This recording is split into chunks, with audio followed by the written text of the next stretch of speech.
Бул кечеги жааган кардан кийинки көрүнүш. Китепкананын шыбынан тамчы өтүп, бөлмөдө идиштер жайнайт. Мынтип китепканачы коопсуздукту сактоого аракет кылып турбаса, китептер суу болуп, жараксыз абалга кептелиши мүмкүн. Мына китептер, мына пленкалар менин куралым. Жамгыр жааганда тосом, кайра жамгыр токтогондо кайра алам, окурмандар окуш керек. Ошол менин куралым, китептерди сактап калышым керек. Мына кайсы жерден кандай тамчы өтөт, бирем жаттап алгам баарын. Мына жерден тамчы өтөт, мына көрүп атасыңар. Мына стол үстүнөн дагы өтүп, баардык нымды алып кеткен көрдүңүздөр. Бул жерде китеп окууга шарт жок. Ошондуктан китептер үйгө окууга берилет. Ансыз деле келгендер шыптан өткөн сууну көрүшүп, дароо кеткени шашат дейт китепканачы. Тамчы өтпөгөн жерди жаттап алгам баарын. Мына тамчы өтпөгөн жер, мына ушул эле жер. Китептерди көбүрөөк окурмандарым окуган китептерди ушул жерге коюп алгам. Ушул жерден тамчы өтпөйт. Калган баардык жерден тамчы өтөт, өзүңүздөр көргөндөй. Ушул жерде окуп кеткени бирок шарт жок экен. Кандай негизи бар? Шарт жок, келишет. Жазып берем, үйлөрүнө барып окушат. Шарт жок.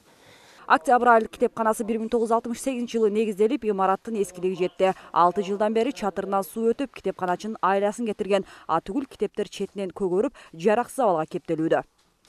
Жамгыр жааганда жаан эң көп китепкананын ушул бурчунан өтөт экен, өзүңүздөр көргөндөй. Анан бул жерде китептерди сакташ үчүн адай мынтип кагаздарга ороп койгон бир канчасын. Бирок китепканачы айым канчалык китептерге зыян тийбешин каалап аракет кылганы менен майнап жок. Жамгыр мынтип көп өткөнүнө байланыштуу китептер көгөрүп, жараксыз абалга кетип калган. Мына көрсөтөйүн силерге, көрүңүздөр. Мына бул биринчи китеп, экинчи китеп менен мына жабылып калган, көгөрүп кеткен. Ай, сыйрып да калдык. Мына көрүп атасыздар. Кагаздар бири-бирине жабышып, бул жерде мындай таптакыр окуганы, тагыраагы колдонууга жараксыз болуп калган.